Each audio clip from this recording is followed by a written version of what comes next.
Hello and welcome to the Money Queen podcast. I am Alex Nicolaitis, the Money Queen. I am here to break the stigma that we don't talk about money here. I will deliver the loving bitch slaps that you need in your business to elevate you as a leader and support you through to that next level of welcoming in the wealthiest version of yourself.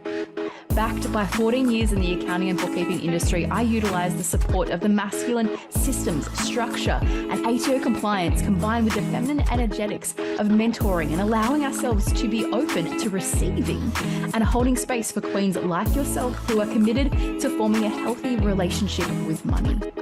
So hit that subscribe button, leave me a rating, and I cannot wait to have you by my side as we raise the feminine collective and create true generational wealth and change.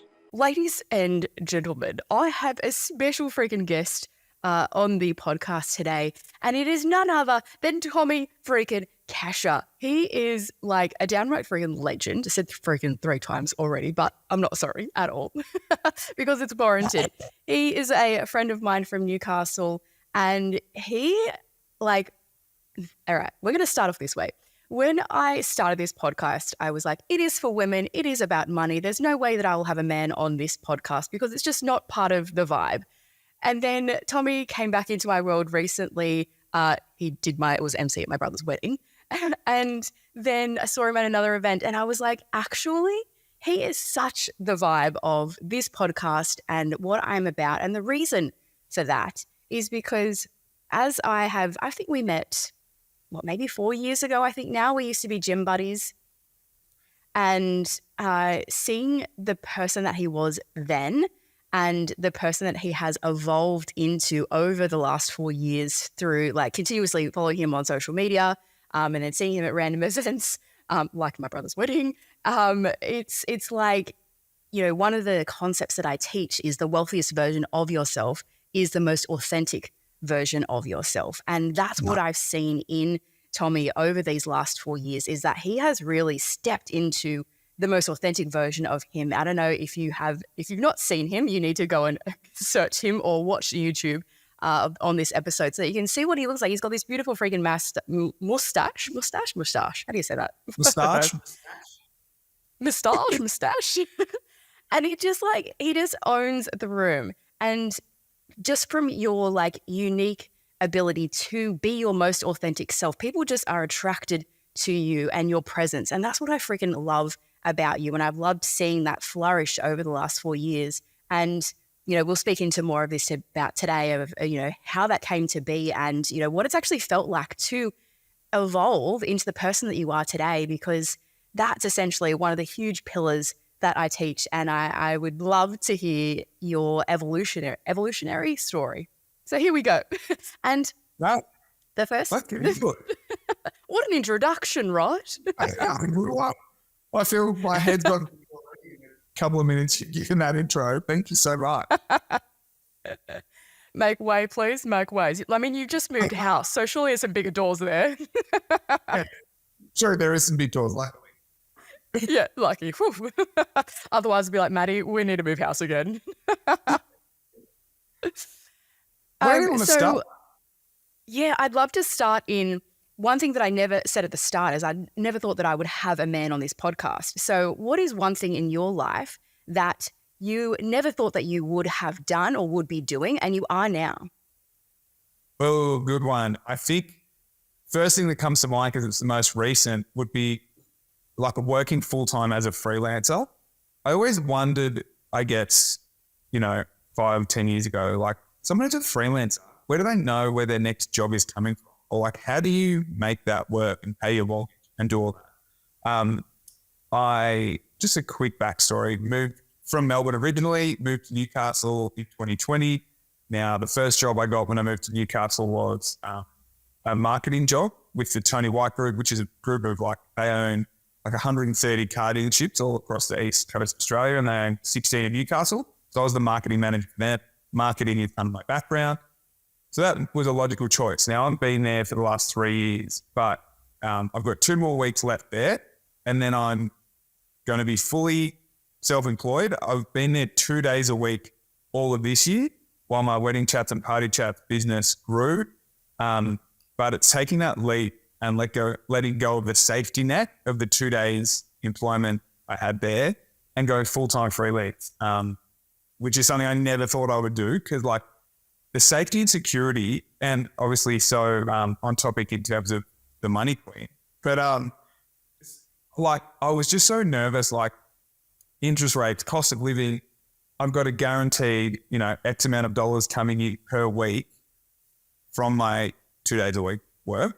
I can't give that up. Like I've done over 100 freelance gigs this year through wedding chats and trivia nights and all that stuff. But I can't give up the, $500 a week I get for those 2 days of work because that helps pay the mortgage. But then I just got to a point where I'm like, well, it's never going to get any bigger, my business, unless I am in a full-time. Like it's probably past the point where I could have left the Chinese White Group probably 6 months ago, given the money I was bringing in through my personal business. But I was just too scared. And unfortunately, it's just a risk. It's a risk you've got to take to go freelance full-time and back yourself, really. Yeah, 100%. And I think that's what business is all about. It's about taking risks. And like, where are you at with your personal risk profile of going like, when you started party chats or wedding chats, which one started first? Wedding chats? Wedding chats started first, yeah. Yeah. So when you started wedding chats, it was like, shit, I don't know if this will work. Like I've got to take a risk to put myself out there to see if there's actually a market for this. And if it takes off, great. But if it doesn't, like, oh, well, at least I've got my marketing job. And then when you saw how wedding chats took off, you're like, oh, cool. Like I can do this extra thing called party chats. Like how can I expand this brand? And then again, another risk, like a bigger risk to go like, it works for the weddings, but will it work in the party space or a different environment? I don't know, but I'm willing to take a bigger risk on myself here. And then now to hear you with your marketing job to be like, okay, there's an additional risk here. And this one is perhaps your biggest one to date because it's like, this actually means that I'm going full blown in on this business. And actually like what I hear in that is I'm going full blown on myself in this because it's risking your livelihood on yourself. You've got a wife and you've got a dog as well. Goose was just in the background just before. So it's like you've got people, you've got people who are depending on you. And especially for you being like the masculine in your relationship, it's like you are there to provide for your family. You are there to provide that safety and that security for your partner, for your wife rather, and for Goose. And it's like, shit, like this is all on me. So the stakes are even higher, one may say, because of the role that you play in your relationship. And like, hats off to you for taking those risks. And that's what business is all about. And I'd love to know what risk are you teetering with at the moment that you're like, I just don't know. I'm just not quite there yet. Ooh, okay. We're going there. Risk? I don't know if I would necessarily refer to it as a risk, but something that I'm teetering with is I have a friend who's a wedding celebrant and she also does funerals. Now I've had a few opportunities and offers to do, I don't even want to call it funeral chats because I think that lightens it too much, but like at a wake to go there and talk to friends and family about the person who's just passed away in the same vibe we do wedding chats, their favorite memories, what we loved about them. So then that family has a beautiful video to watch that whenever they miss that person or either their birthday or any sort of anniversary, they can all watch it together and see everyone else's favorite stories and why they love that person. Now, I think that takes a huge emotional toll. I get, Alex, you and I shared it here, I think at your brother's wedding when I was chatting to you. I get emotional enough at weddings and birthdays, let alone a funeral. And I just think expanding again into another division of wedding chats, party chats is not something I'm willing to do just at the moment. And I never want to do something half-assed. And it's a really tricky one as well because coming up with a price point of what to offer that at a funeral is so tricky because the price that I offer wedding chats is never something I would feel comfortable offering a funeral. But at the same time, well, that's what I believe the service is worth. But then I'm also going, but this would be so special. And people don't understand what wedding chats or party chats is until they get their own personal video and they realize how special it is hearing all their favorite people. Yeah, there's some funny, silly stuff in there, but we're talking about why we love those people and why they're so special to us.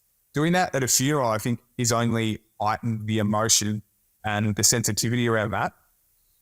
And I think there is a real big market for it, but I do think it's a risk because if I dive into that when I'm not ready, I just think that's a huge, more so from a personal point of view, I'm not ready to take on that emotional weight and all that work at what I would probably have to charge a reduced rate for a funeral.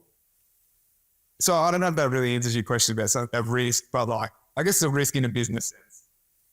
Yeah, absolutely. Like what I hear in that, what it's interesting to observe is like the service that you're providing, the value rather that you're providing is exactly the same in both scenarios. Yet you're questioning like, oh, but I can't charge what I do for a wedding that I can at a funeral. And side note, I'm like, how about life chats as well, as opposed to funeral chats? Because you're literally talking about people's lives. Like I like that. Life chats. Yeah, you heard it here first, guys. Life chats coming to you soon, perhaps. Yes, it's an exclusive. But yeah, it's an interesting concept to go, the value is the same, the service is the same, the input is the same, the output is the same. But why am I questioning myself and the value that I'm providing here? Like, is the family not going to have this beautiful memory of their loved one because they've now passed? And similar to the wedding chats and party chats, is the family not going to have this beautiful memory because we've just shared this beautiful experience together? So it's an interesting, anyone listening, I'm sure that you have had this scenario before. And I had this scenario actually with a mastermind I was in the other day. And the lady was doing a public speaking gig and she was like, I want to charge $5,000 for this. And then she told us everything that was actually in on this package. And we were like, that is way too cheap. Like you need to like 3x that at least, because the value that she was giving and the input that she was giving was like totally undervaluing herself. And all that she needed was, a bit of reassurance and actually to break down, okay, well, have I taken into consideration everything that I'm putting into this and inclusive of the emotional toll on that and the physical toll on that? Yeah. And am I going to, if I go in with a lower price point, feel resentment towards this or like drained as opposed to excited? Because I don't want to resent my business. I want to be excited by my business. And especially in your case, because you've now, you're 2 weeks away from going full on into your business. It's like, and it's same in relationships actually. The things that you dismiss really early on in stages of your relationship are often the things that blow up to be bigger than Ben-Hur, a couple of years down. But it's like, it doesn't matter at the start. It doesn't matter at the start. And it doesn't matter at the start. And you keep saying, it doesn't matter until it becomes like this massive fucking thing. And it absolutely freaking matters. So same in business, when you dismiss yourself and it's like, that's fine, I'll charge this. It's fine, I'll do this service. It's fine, I'll discount. It starts to add up until you're like, actually, I'm fucking done with this. Like, here's my prices. Here's what I'm valued at. And like, this is a non-negotiable now. Like, it's not up for discussion. This is what it is. And new standards get to be created from that journey and also from that pain point where you're like, no, I'm fucking done.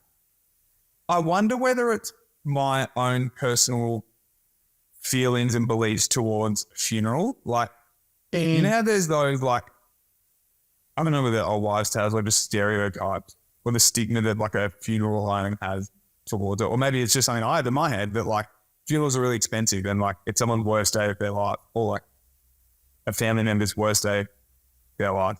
And I don't want to be like, for a wedding, now my base rate is $3.5 grand. But like, I don't know if I'm comfortable charging someone that for a funeral, but your point, it's no less work. It's no less emotional toll. And I say it often when I'm having a Zoom with couples after they've been quiet for a wedding or a party. I always have a Zoom with people before they book in. That was something I learned early on in the business. I used to just flick back my pricing guide, being like, here's my pricing guide. If you have any questions, just let me know. Then I got to a stage where I wasn't getting many bookings. So I was like, okay. So I'd respond to people and go, here's my pricing guide. Let's jump on a Zoom so I can find out more about your day. I can really explain a service because it's kind of a new service, and we can chat through any questions. Now, it's from those Zooms that when I explain what the service is, people understand the effort, emotional toll, and time that goes into the bookings. I've only really, I guess, recently become really comfortable with it. But I guess, yeah, funeral fig is probably my own weird feelings about not wanting to charge people a certain price. Because I always say in those Zooms to couples, I really do believe this service is priceless. Like, I don't know, that's not even like a cheesy sales line that I'm trying to say. I think it is. Like, from your wedding day, having your grandparents talk about how much they love you with your parents, for you to then show your kids in 30 years, that is priceless. I'm not saying you'd pay $1 million for it, but like, you can't really put a value on it is, I guess, a better way to put it. Yeah, and I completely agree. And, you know, as you were speaking, I was reflecting on my own journey of funerals. Like, my dad passed when I was 18, and I would have loved, like, the funeral book that was there on the day. My mother has it somewhere in her house, but I guarantee she's not looked at it since the day. But if we had have had a visual and, you know, someone like yourself to be interviewing us and, you know, the people that were there that loved him, you know, that's beautiful. That's something that we can all share. And as you said earlier, you know, on his anniversary, for instance, like, all come together and watch this and reminisce and, you know, really bring the life back into the memories and remember because it's been, what has it been, 15 years or 8? No, yeah, I think it's been about 15 years now. And some days I'm like, shit, like, I need to see a photo because I just forget sometimes. And I'm like, oh my God, what does that mean about me? Like, that I'm forgetting my own father. But it's like, it happens. So it's like, if that's, it is an invaluable thing that gets to be gifted to people. And, you know, I think the journey that you're even going on this episode right now as we're recording this is a beautiful real-time, you know, situation of questioning our past beliefs, questioning how we've been brought up in business in particular, because that's the outcome of what's happening, of how it's being affected. It's why have I thought that, you know, funerals are bad and funerals are, you know, sad? Like, because I watched a movie on Netflix the other day, I can't remember what it was, but the lady had a celebration of life ceremony event, and she was still living because she had cancer. And I teared up watching it, but I was like, isn't that beautiful? Like, can't we have more of this? Like, because the person that is, you know, leaving this earth gets to actually be a part of it, and they get to appreciate all the people that are around her and be surrounded by the people that she loved, that loved her the most and that she loved the most. So I was like, that's actually really freaking beautiful. But like, that perspective shift when I was watching that, I was like, like, what's my previous perceptions on funerals or celebration of life ceremonies?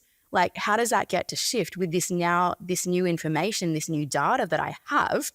Hello, nerd in me, that, you know, gets to challenge who I am today and what I believe is, you know, the right way to live, or what's been ingrained in me because of my parents or because of my upbringing. Like, we get to evolve, as you have, you know, circling back to the start of this conversation, we get to evolve who we are choosing to be every day based on the experiences that we live in every single day and hear and are a part of and welcome into our lives or reject out of our lives, perhaps more importantly. And, you know, that shapes the person that we are. And like, just because we've had a certain belief or a certain way of living for, you know, the previous 30 years of your life, for instance, it doesn't mean that needs to continue from today moving forward. So how can we challenge ourselves about those beliefs that are present today to perhaps create a different reality for ourselves, create different beliefs? And it's having conversations like this with, you know, a friend of yours or with a coach of yours or with your partner or your loved one to actually go, hey, I don't feel comfortable in this scenario because of this story, because of this belief, because of this lived experience. And I don't know if I want to keep that.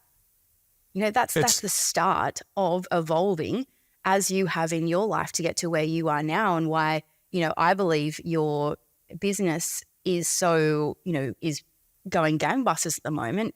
It's because you're leaning into these difficult conversations. It's because you're taking the risks. It's because you're, being your most authentic self. And in what you just shared, the most authentic version of you that I heard in that was, I want to be sure that I'm coming to, let's call it life chats for now. I'm coming to life chats and I'm going to birth that from the highest of intentions, as opposed to, hey, this is actually just a money grab. Just because. I've got this great product and I can expand just because. No, actually, I want to create impact in the world. And how can I do that with this business that I already have that is, getting really beautiful traction? I can do it with life chats. I have an invitation, Queen. If not you, then who? If not now, then when? If this episode is providing you with the aha moments and the loving bitch slaps that you needed to hear today, then listen up. My Money Queen coaching package is perfect to stop being so afraid of money and your numbers in business. This package includes a sacred money archetype reading, which is pretty much like human design but for your money world, and 2 additional 90-minute sessions customized for your own personal money journey to reset your relationship with money, to bring more wealth and abundance into your world for 2024. Remember that courageous moves will create the life of your dreams. And it's time to take action. Head to alexunscripted.com to book in a call with me today. Mate, it's something I really resonated with that you just said was things that you choose to reject, or choosing how you move forward. It's taken me, it's really funny because I've only recently realized that I was quite bold a few years ago wanting to I had a job in Melbourne working with an elite sports team, and I was like, oh, can I interview people? Can I interview some of the players after the game? Can we start a podcast? I believe that's what my skill set is. I'd love to do it. I was in the media team of that organization. And someone actually said to me, oh, you just want to be on camera because you want to be famous. And I've unpacked that recently, and that has been why for so long, even the last 2 years with wedding chats, when people were, because I actually get it at most weddings I'm at, and most people who I run into who've seen wedding chats say, oh, we love wedding chats. When I've spoken to people at weddings, they'd say, you were really good at that. You made me feel really comfortable. And it's taken me, honestly, the last 3 or 4 months to realize that no, I am actually good at this. And this is a skill set that I have. And while it's not really something I've ever learnt, even though I have a journalism degree, I didn't really learn any of my personality or how to make people feel comfortable in an interview at a wedding from uni. It's just something I have. So owning it, learning how to monetize it, and also not apologizing for it. I am on camera, and yes, I've created an Instagram and a TikTok, and people sometimes recognize that and want to be my mate because of it, which is cool. And it's a long-term goal for me is to host a talk show. Not because I want to be famous, but because that's what I'm good at. I'm good at being engaging and interesting and having fun conversations with people, and not apologizing for that. And realizing that this year alone, I've worked with LinkedIn, with TikTok, Pet Circle, KFC, Westfield. There's some really big brands, and it's if these brands see value what I'm doing, I don't need to apologize or be oh yeah, I guess I just like doing what I'm doing. It's no, I love being on camera. I love having fun. I love making content. I love being silly. And also the wedding part, I love getting emotion from parents and siblings about their friends and brothers and sisters on their wedding day. And I've even started to see people trying to replicate wedding chats and celebrants and the behind the scenes content creators trying to, take their iPhones to a wedding, set it up and hand the microphone around.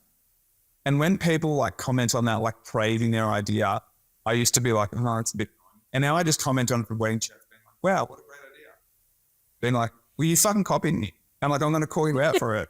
And not in I'm having a go way. But oh no, it kind of is in have a go, right? It's people I've worked with at weddings have then gone to do it after they've seen me do it.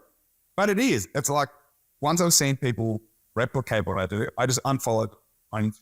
This was a huge rant to get to that point because you said it, choosing how you move forward and things that you reject is probably more important than things you accept. I see those people and I just unfollow. Then there's 50 copycats out there and I need to see him. I'm none the wiser. Yeah. And I'm just keep thriving and doing what I do. Absolutely. And like what I hear in that is fucking amen to unfollowing people. Like if they do not serve you, if you do not get excited by them, see you later. You don't need to be in my world.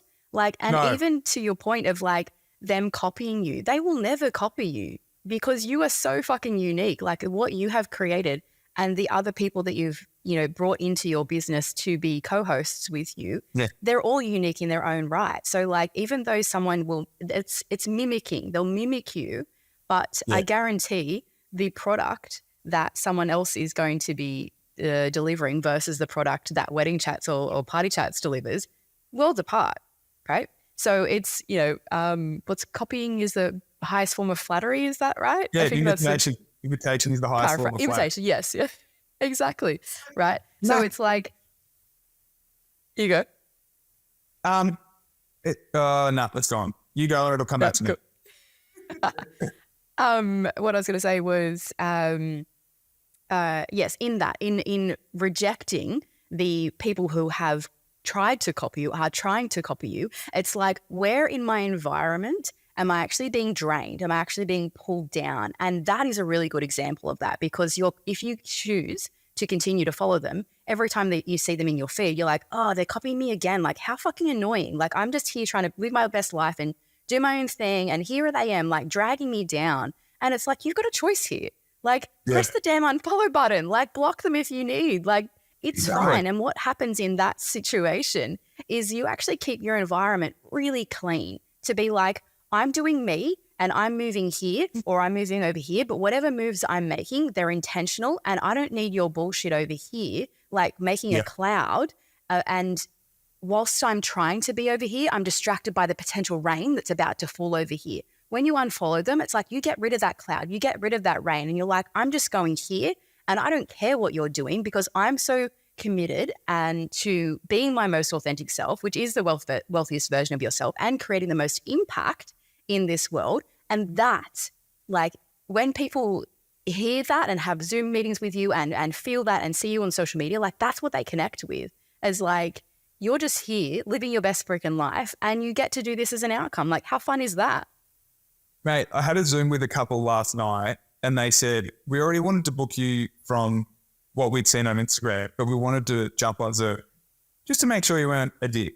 And now that we've seen you're not, we want to book you. And exactly what I said. They can mimic the service, but you can't copy me and my brain and the way I think and the way I make people feel. You can't and it's taken me to this point to realize, like, the first time I saw someone do a video guest book and interview people, I was so angry because I was like, I want to copyright this, I want to patent it. And while I've done that with my business, it's like the wedding photographer. You can't stop people from going to weddings and taking photos. Like, I can't absolutely. Stop people.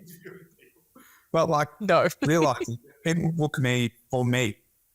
Like they're saying sales, people buy people that buy. Whether you're buying a car or buying a new suit, if you have a bond with the salesperson, you're generally going to buy. When I Zoom with my couples, if we have a bond, they're going to come to me because I make them feel good. They trust that I'm going to make their guests feel good, their parents feel comfortable, their grandparents feel comfortable, and all of that. So, and it's just exactly being my authentic self. And like some of those things I used to like roll my eyes at, like, oh, my most authentic self. And I was like, no, I don't apologize anymore. I love pink. Yeah. I love my cruises. I love the Spice Girls. And I'm this weird amalgamation of all these things because I do love footy as well, AFL, NRL, sport. But I am being my most authentic self and I've created a business. And when you strip it all back, the business, while I brought team members on board who are available for wedding and parties when I'm already booked at a wedding, the business is literally me. It's literally me just being myself, having fun, capturing priceless memories with people. And like, that's the most authentic version of me, having fun, And it's worked. It's weird that I've been able to monetize. Well, that sounds kind of cringe, but like my personality, because that's what it is, right? Like it's me on camera interviewing your family and friends. Like we had to pay people paying me money to do that, but like it is what it is. I'm just being myself. Yeah, and it's interesting. Like a lot of the most successful businesses, I believe, have been created when people do things that are really easy to them. It comes naturally to them. But then they have this money story that pops up that's like, oh, business should be really hard. Like business needs to be difficult, like because all these other stories that people have told me. And then you are living in this reality of like, well, this is actually really fun. This is actually really easy. And I'm not going to say it's entirely easy. There's definitely portions that are hard in it. But it's like the majority of it is fun. It's playful. It's, I'm dealing with clients that I actually freaking love and they love me. I'm going to events that I genuinely am excited to be in. When I'm editing, it's like, oh my God, this is really fun. Like I remember this story. I remember this person.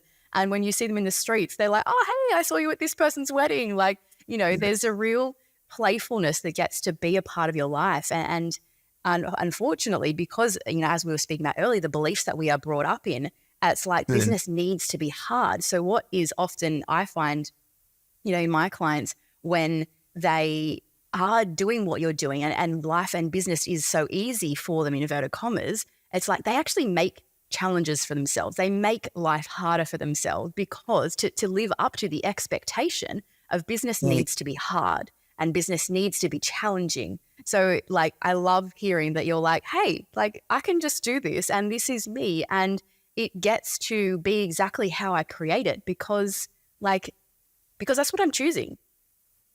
And it's funny you say it's not meant to be, well, I feel like what I do is in the service I deliver is easy. But an example of it being hard is like I hosted a Melbourne Cup Day event from 3 till 6 and then I drove to Sydney that night and did a TikTok live for Dimmicks, the bookshop, when the Iron Flame, the new book in the series, The Fourth Wing, that book came out. So from 11:30 till midnight, I was like live streaming on Dimmicks TikTok, interviewing people on George Street in Sydney when they were lining up to get the new book. Then the next morning drove back, hosted trivia that night. So like while what I do, I don't find super easy, I say yes to every opportunity. And I've been in Melbourne for the past week because I had 3 weddings in a week in Melbourne. Now, we just moved house. My wife then had to manage the dog, getting the dog to daycare, leaving the dog in the morning. Maddie had to wake up at 3:30 before she went to work to walk him to make sure he wasn't inside for too long. Like those parts around the business are difficult. And like saying yes to every opportunity and being away from my computer for weeks on end because I've said yes to every opportunity. So then trying to edit and not let couples wait too long to get their video. Like all those elements, like balancing everything I'm doing now as a freelancer is difficult. But what I'm doing is not difficult. I don't know. Does that make sense? Yeah, absolutely. Absolutely. And I think like it's a pick your battles type situation. Like, where can I bring the fun and playfulness into my business? And where is it like, okay, like what I've experienced in my business to date, I've been in business for like, it'll be 10 years next year. It's like, there's always going to be an element of my commitment is questioned. And not questioned by a person or external things. It's like by the universe, essentially, to go, how badly do you want this? Like, what you say you want, is it actually what you want? Okay, you say yes to that.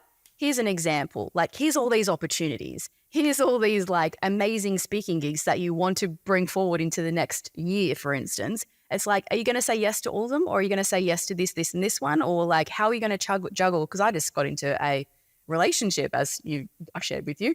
And so now it's like, I've been single for the best part of like 13 or 14 years. And I'm like, I just really want to be in a relationship. And now that I am, I'm like, oh, damn, like this is different. Like running a business and, making sure that I make time for him and our relationship. I'm like, this is actually challenging. Like, but this is what I've been asking for. And the universe is like, oh, here's new clients. Like, And then when I'm spending time with him, it's like, who am I choosing right now? Like, who do I get to choose in this situation? Do I choose, the love relationship, or do I choose, growing my business? Like, what's my choice here? And so it's, constantly we are provided with gifts to go, what are you committed to right now? And what's your actual truth in this matter? Because I could say yes to all of these new clients coming into my world, but that would mean I've got less time for my partner. I'm like, actually, that's a no from me. Like, my love relationship is more important to me right now than my business. So I'm like, that gets to be the priority. And I guess you've worked so hard for the last 10 years to put yourself in that position, to be able to choose. No, I'm not saying yes to this client when I may have planned that weekend with my partner or whatever it might be. It's funny you say, like, how bad do you want something? Because the way this all started was I moved to Newcastle. I'd worked at Closter's. I looked at people who had Instagram following and were getting gigs on TV, and I knew all along that's always where I wanted to be. And unfortunately, those jobs don't live on sea. You just have to get off at that job pretty much. So I started taking my iPhone and a $60 tripod and a microphone to the Newcastle Knights footy games, and I was interviewing people out the front. I was going, come back and chat about footy, and I would talk to them out of all the Knights players. Who's got the tightest bedroom, and which one would you let date sister? The footy game would start, I would drive home and I would edit that on my computer. So by the time the game was finished, I was posting so people who were at the footy would see it. And that, like, put your money where your mouth is. If you think you're good at this, and I would always say to Maddie, at the time my girlfriend, now my wife, I'm funnier than these people who have podcasts and who are doing fucking Channel 9 footy things. I'm funnier than those people.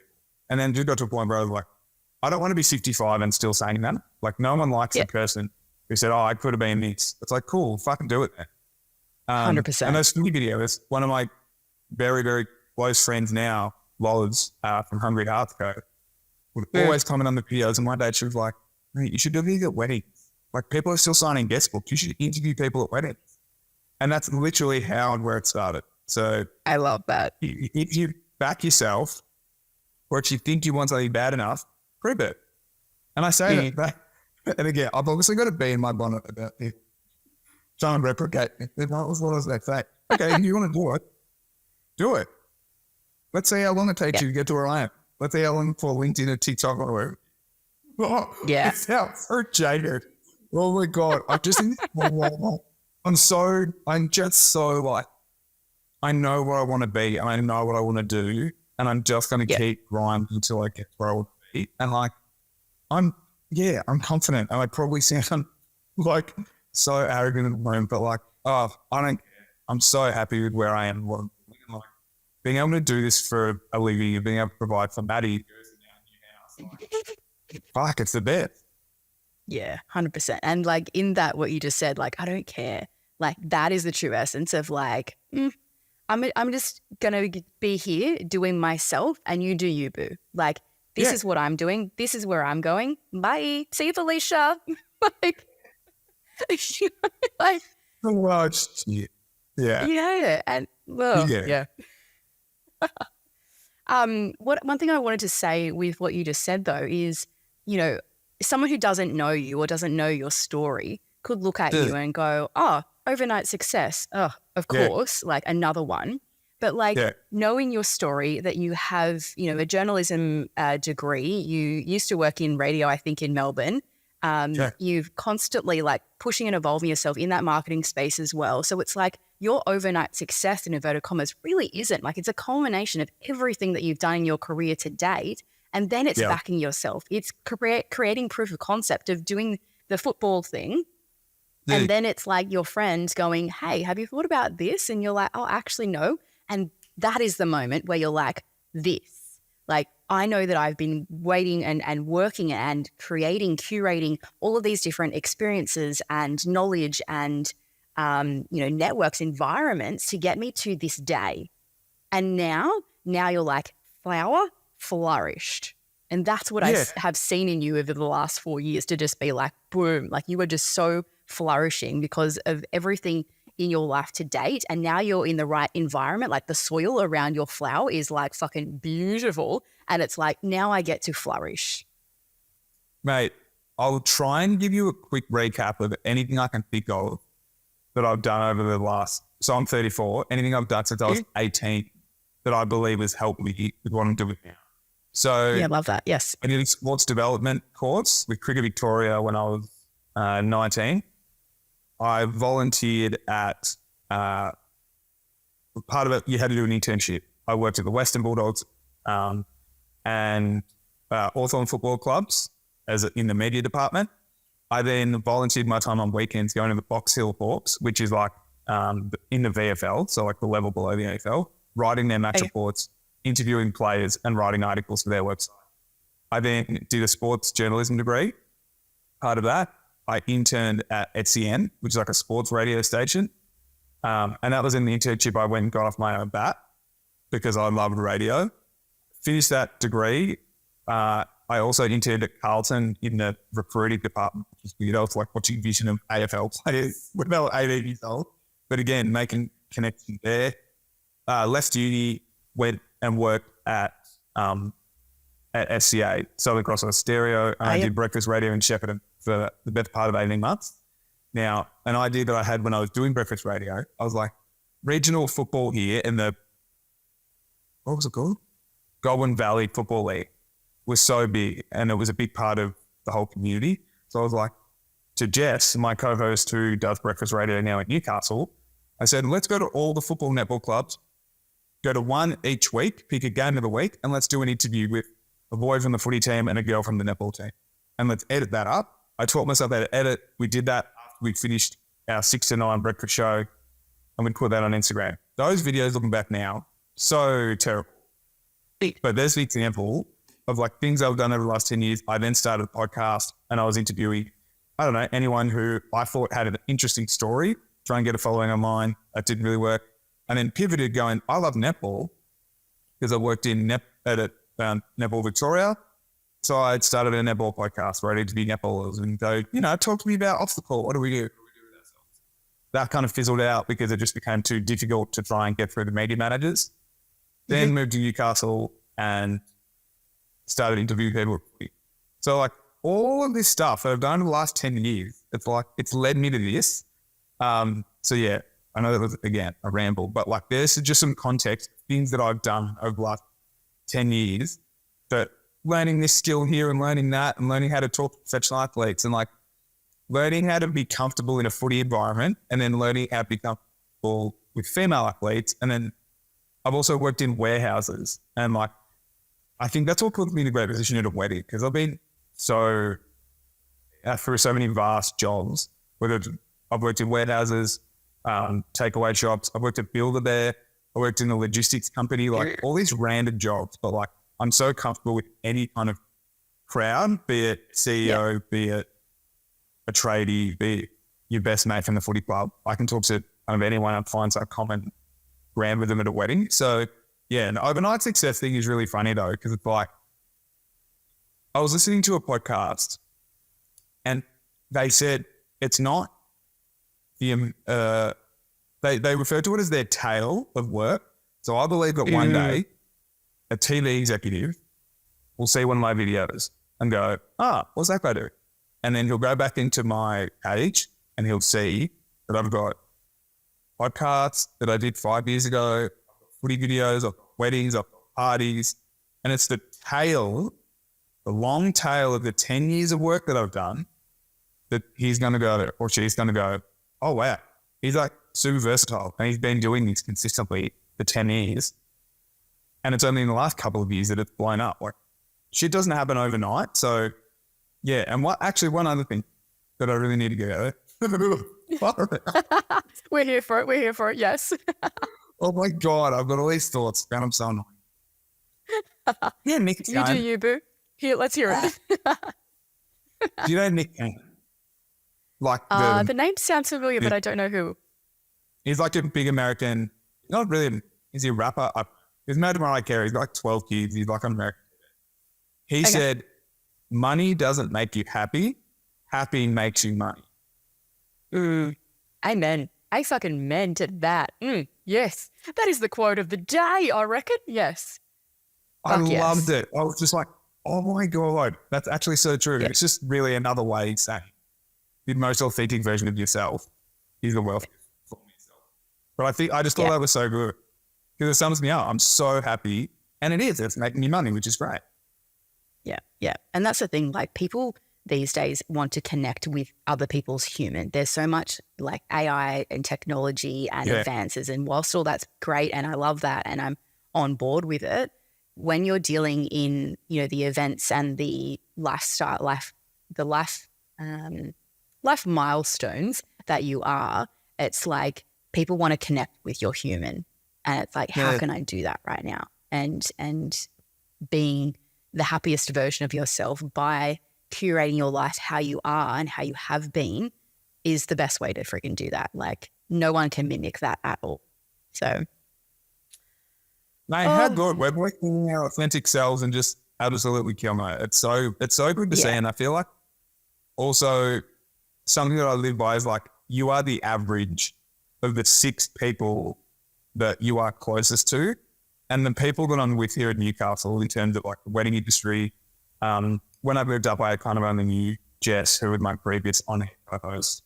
But the circle of people I've surrounded myself with, including Maddie's really close knit girlfriends, I'm now really close to those girls and also their husbands. So like, these people that I get to call my closest friends are so creative and hardworking and just want to do the best they can and be the best. And I think part of the thing that I was worried about when it came to freelancing was like, what if the emails aren't coming in for new jobs? And it's like, I realized I create a lot of content and like, I'm never going to be one to just sit on the couch at midday on a Wednesday. I'll just go down to the beach and interview people being like, hey, what's your favorite thing to put on toast? Or whatever. Just make a video. You know what I mean? Like, yeah. Yeah. But there's an old saying that's like, do what you love and you'll never work a day in your life. Like hearing that, it's like, oh, I'll never just like do nothing on a Wednesday afternoon. It's like, if I'm bored, like I'll just go out and interview someone because like I just love doing that. Like, of course you will. Like, and someone will see you doing that, like be it that if they're on the beach or they see it on social media later and go, oh, who's this funny, interesting guy? Like, oh, I click through. Oh my gosh, I'm getting married. Like, great, I'm going to book him. So it's like literally like doing what you love will generate you revenue because you're so authentic in it and people meet other people at their human. Mate, you're so good at like putting it so eloquently, the stupid shit I'm saying. Thank you. You're summing it up into well, actually, I'm going to have one more question for you and we just touched on it just now actually, and it's around your environment. And this is going to be the closing question. Because one thing that I saw being how I met you and watching your journey is the influence that you had from your now wife, Maddie, and like being in relationship with someone who fully embraces exactly who you are and does not try to change you and rather embraces you and all that there is of you, because there is a lot of you and we love all of you. Like, how was that to actually experience that from your point of view? It was really nice. Like, she's never, like you said, tried to change. She has, while she did cringe, I think the first night we spent together, we were going to have some drinks and we met at an Airbnb and I bought a 6-pack of like Smirnoff Double Black, and Maddie's not wild her vibe. She like will drink a beer or wine, and I bring in cruisers and a double black because that's my vibe. And like at our wedding, we had cruiser hour. Like we didn't have cocktail hour, we had cruiser for everyone. It's like love that. So on brand. Maddie, it's on brand. And Maddie let me have that. So I think one thing Maddie been great with for me is teaching me to like take a minute and enjoy, I guess for lack of a better term, I'll say the finer things in life, but like we don't have to be going 100 miles an hour. Now that's not saying Maddie isn't an extremely hard worker, but she does enjoy going out and having a nice dinner, whereas I could easily get caught up if I wasn't with Maddie, always working, always editing, always trying to do the next thing and not really smelling the roses on the way through and like enjoying the success that we're both having. So an example is like I'm booked a wedding in the Greek Islands next year. I was just going to go for 2 weeks and come back. Maddie's like, why are we doing that? Like, this is not an opportunity that comes up every day. And I was just going to go to Greece, stay in Greece for the 2 weeks. And now I get nervous at the spending side of it. But at the same time, like, YOLO, like, who gets to say they've been working the Greek island, so let's make it a 3 or 3.5 week holiday and go to Malta, where I'm from, and go to Italy while we're there. And it's only this whole thing, which I know I'll love, but I initially would never have done. But while I love that Maddie accepts me, she also challenges me to enjoy the success I get. Yeah, a beautiful balance of the two. Absolutely. Oh, well, thank you so much for this conversation. As I've said, I think a couple of times on this chat, I loved seeing you evolve and have all the time in the world for you, and love that every time I see a post of yours, I'm like, what's he doing now? I love this because, it's just like the uniqueness and the humanness in you is so very, very real. So if anyone is listening and has a wedding coming up, listen in to Tommy. I was about to say you gal. No, listen to your boy, Tommy. I'm just so used to interviewing females. To be fair, I usually call myself one gal, so you guys cool. All right. Listening to Miguel, Tommy. Looking for your wedding or for your party. And I just cannot wait to see life chats evolve, because we've branded that now. Yes. And just to literally see you continue to flourish, because it's been a beautiful journey, and I'm like not blowing smoke up your ass right now, but I'm genuinely glad that we were able to connect on the gym floor 4 years ago and just stay in touch. So thank you. Mate, thank you so much for having me. I definitely feel honoured being one of the first only guy on the pod. Yes. Perhaps the only ever. We don't know. Time will tell. But I think it was. Mate, again, thanks so much, Alex. Like, you're doing such amazing things. And again, surrounding yourself with like-minded people, I love. And I love watching all the stuff you're doing. And it's so impressive. So let's both keep up the good work. And I'll either see you on the gym floor at a wedding. Oh, actually, I think I'm doing your sister's wedding also. Side note. Oh, really? There you go. I had no idea. Just like my brothers, he literally like walked up to me. No, sorry. I was talking to a few people and I turned around and I was like, what the fuck is Tommy doing here? And then I was like, he's doing this for my brother's wedding. Of course. And now here you go. All right. You're doing my sister's wedding as well. Cool. Oh, that's so funny. I love that. I am somewhat close to my family, I promise. Just have no idea about their wedding plans. Well, I can't wait to see you future hug, either at the wedding on the gym floor or at another nude painting event, whichever comes first. Yes, I love that. We're here for it all.